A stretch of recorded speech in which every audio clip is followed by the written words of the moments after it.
और जो मदरसे सरकारी हो गए ना, कमेटी वाले इतने हरामुद्दहर लोग हैं, सख्त जुमले हैं। 25 लाख रिश्वत दीजिए तब हम आपको आलिया में नौकरी देंगे। क्यों? मैनेजर साहब है मैनेजर साहब। 20 लाख दीजिए तब नौकरी देंगे। चू कुफ्र काबा बरखेजत कुजा बरशत मुसलमानी। जिन मदरसों से रिश्वत की हुर्मत पर कुरानी आयात पेश की जाती हो, उन मदरसों के जिम्मेदारों का, जुनूनी कमेटी के दज्जालों का यह हाल है, यह किरदार है। एक आलिम दीन काबिल होने के बावजूद भी गुर्बत की बुनियाद पर उस पोस्ट पर नहीं पहुंच पाता जो पढ़ा करके किसी को जिम्मेदार आलिम बनाता। उन घसियारों को लाया जाता है जिन्हें इबारत पढ़ना नहीं आता है, क्योंकि तुम्हारा रिश्तेदार होता है, तुम्हारे खानदान का फर्द होता है। उसने मोटी रकम तुम्हें दी है, तुम्हारी तोंद के अंदर जहन्नम के अंगारे भरे हैं तुमने। हया नहीं आती तुम्हारे को?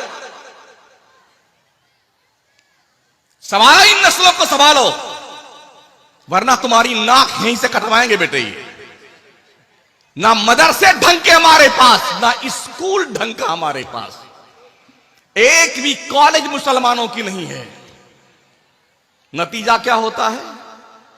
हमारी कौम की बच्चियां ट्यूशन के नाम पर, आला तालीम हासिल करने के नाम पे गैरों के स्कूल में जाती हैं, तो लोग अरे यूं भाग गई वो, तो यूं हुआ। जनाब, इसके मुजरिम आप ही हैं। आपने हर साल किसी बुजुर्ग का उर्स कराने के लिए 3-3 लोगों की कव्वालियां करवाई हैं।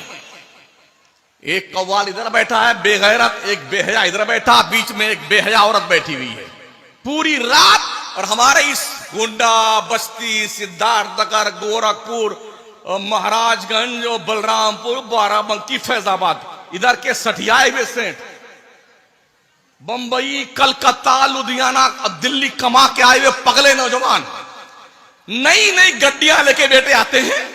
ओहो, जब कोई शेर इरशाद फरमाते ना, तो बेटा ऐसे उड़ता है नचनियों की तरह।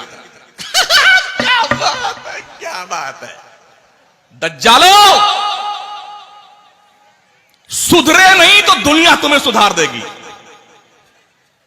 नंबर लगा हुआ है, ठाए ठाए ठाए, कहानी खत्म है।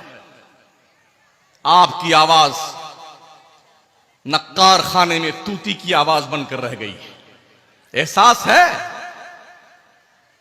क्या समझा है आपने अपने आप? मेरा घर, मेरी फैमिली, मेरा मोहल्ला, मेरा इलाका, बड़े इलाके के लोग थे। 1200 करोड़ की प्रॉपर्टी के मालिक थे। कुछ हुआ? आप किस खेत के मूली? हम बड़े खुश होते हैं जब हमारे नकीबे इलाके मौलाना शमसुद्दीन कादरी जिंदाबाद, तो हमारी तोप फूल जाती है। अरे क्या बात है, हम जिंदाबाद हो गए। जिस कौम की अक्सरियत जाहिल हो, जिस कौम की बेटियां और बहनें और बच्चियां पर्दे के साथ सिस्टमैटिक निजाम के तौर पर दायरे इस्लाम में रह करके तालीम हासिल करने से वंचित हो, वो कौम जिंदाबाद नहीं मुर्दाबाद है।